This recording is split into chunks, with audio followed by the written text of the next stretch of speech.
Internet, the one and the only triple the G.O.D. live right here, your own team, JRF TV, the most dangerous hands in the multiverse, and of course the whole squadron right here with me. And yo, you just saw that. Give me a second. I gotta make a small adjustment. There we go. That's better. Now, given that information, that's a lot to take in because there are a lot of questions that I have as a fan of Samurai Shodown. I'm not confused as much as I am glad to understand where things sit with this game. First of all, let's give a congratulations to Infiltration for taking Evo, man. Big shout out to you, congratulations, man. He done been through a whole lot, but I'm glad that's behind him and past him, even though some people won't let him forget his past, but he was the best Samurai Shodown player last weekend, so give it up to him. But now let's get to actual real business at hand. Shizumaru. Let's see, Mina. I'm sitting up here like, the truth is, sometimes you learn what your counterparts are checking for. I would have thought that's something Oroha would have won easily. Oroha is a waifu created to be a waifu, and she lost to Mina and Champo. I'm not disagreeing, but given what things look like, it's a good time to be a fan of this video game. So I really hope that when that season pass was on sale, hopefully you got in on that. Hopefully you did, because you get a character every month now. We got Rimuru coming through. We got Basara. We got Kazuma. And we got Wanfu, who I have questions about, because here's a fun fact about Wanfu. In every one of Wanfu's actual regular Samurai Shodown appearances, he has different weapons. Had a big ass sword, big giant ass pillar, which he's currently fighting with, and like a weird ball and chain that he had in Samurai Shodown 6. So I'm wondering, and this is just me just playing in my head, I wonder will he have those as like alternate costume weapons that they still function the same, but they look differently to pay homage to where he came from. And yeah, he was in Samurai Shodown Sin, but no reason to really mention that at all because we just did. Again, I'm wondering, literally, how Mina and Champo beat waifu created to be swan waifu. I don't get it. But however, thanks to the magic of technology and people translating things, we can take a look at the final results of the DLC popularity poll, which Mina won, which I do also want to take a look at because there are a couple of outliers in here that I definitely want to mention. So, here we go. Exhibit A, 10 through 1. So, I would like to say, you know what? Things are different. I can say something about Big Giant Nambla Minba Kusarigado. I just said that. Get in. The streets want him. He the only OG that's missing. Yes, good job, Japan. Yes. Everybody wants some Need Hope Saiger. Good job. Suzuhime. Okay, I'm with you. You know, there were other choices that you could have chosen, but Suzuhime, okay, I'm with that. Rimaru's in this game. Basara's in this game. Where's Cham Cham? Shizumaru is your bonus character, free for everybody. Swan Waifu and Mina, who won the damn thing. Okay, that's fine. I'm with you there. But do you want to see the back 10? Because I got that for you too. Right? No. Better. Just like that. So, we checking for multiple time final boss. We're checking for alternate Nakaruru. We're checking for Yoshino for some reason because somebody remembered a PS1 game existed, so that's fine. Wanfu's on the way.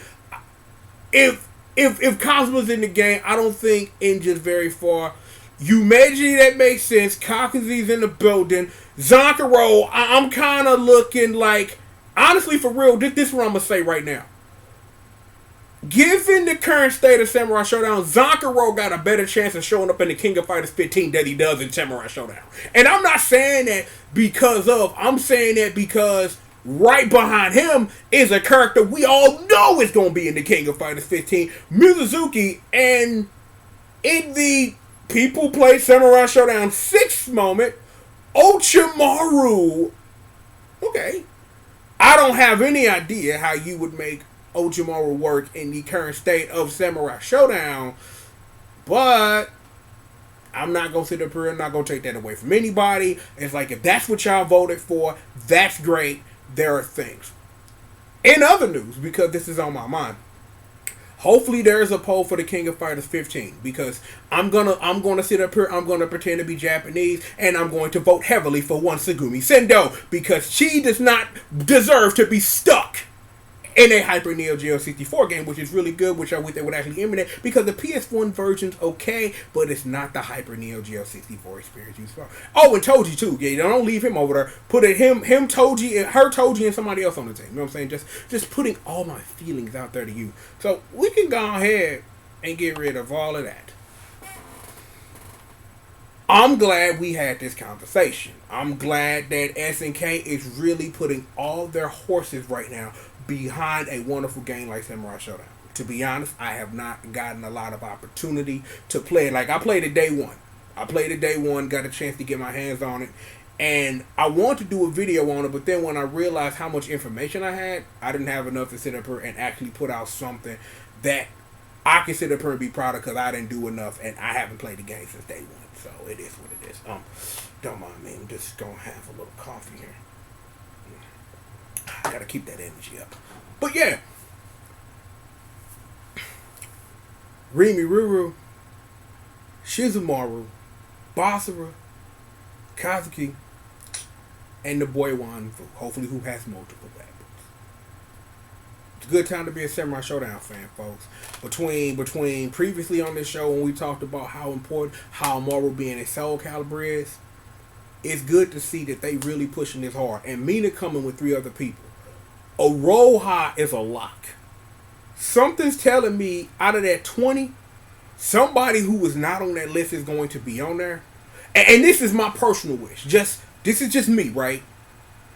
I don't know if they could, but if they have a second free character, that character deserves to be Kuroko. Samurai Shodown 6 Kuroko. Because how many times on this show I have told you that version of Kuroko is a monster and a pure homage. And if they sitting up here trying to pay these homages and do this with Samurai Shodown, Kuroko is a free character. I'm like, I don't really think that's a character that you should have to purchase. But if they made it, but you got to pay for him, I'm going to be that de numero uno. Just putting it out there. So, like I said before, it's a good time to be a Samurai Shodown fan. I really hope that next time they do a popularity poll, they get the rest of the world involved. Because I really think that if the rest of the world was involved, Mina wouldn't have took that. Everybody loves Oroha. She is Swan Waifu. Why would you want anything else? I did read, however, you know what I'm saying, in my research to get up to this video, that they wanted to put Oroha in the game, but they felt that she was a very counterclass character to the thing that they were trying to represent. And given how much fan service Oroha represents in this world that we live in now, how much of what we love about the character can actually be ingrained into a character introduced into this Samurai Shodown? That's a question we just gonna have to wait to see the answer for, because she on the way. Those other 2, who knows who they are? I'm like, if you want my one character that I want to see in the game, one of my personal favorite characters from Samurai Shodown, Rosetsumaru. Like, you are looking at a fan of a character no one likes. And I know this for a fact. No one is checking for Rosetsumaru, but that's my dude. I just love him to sit up here and do this as a win pose. He just cut himself like, I'm bleeding, and now I'm finna kill more people, hold L's. And I'm just like, I can respect that. I can respect it. Rosetsumaru. But look, yo, good time to be a fan of this game. And yo, we still have plenty of more show for you. If you forgot who I was and you made it to the end of this, I'm of course the one in the only, the triple, the G.O.D, aka Mr. CRACKCOCINE, hashtag entertainment's #1 dope man, and the baddest monster in existence. I am of course flanked by the best squadron in the motherfucking bestness. Squish, Murder, and the crew, the congregation. Bessie, Janine, and Magdalene hung down the 1s, the 2s, the 3s, and the 4s, bringing this heat to you. And again, thank you for coming through. If you new here and you made it to the end of this video, subscribe buttons, bells, social media links, and ways to support the show all around this page where you are. Watch another video when you're done if you're feeling what it is we doing. So, only thing I have left to ask of you, sit back, relax, and stay tuned. Bang! Look, you, and also you, and you, and you, and you, and you, and you, and you should tell them today how we holding it down right here on Team JRF TV. And of course, we have got more show for you right after these commercial messages. Ooh-wee, man, I cannot wait to see how the rest of this Samurai Showdown breakdown, new news about the KOF 11, and all more stuff. But like I told you, and I'm a man of my word, more show for you right after these commercial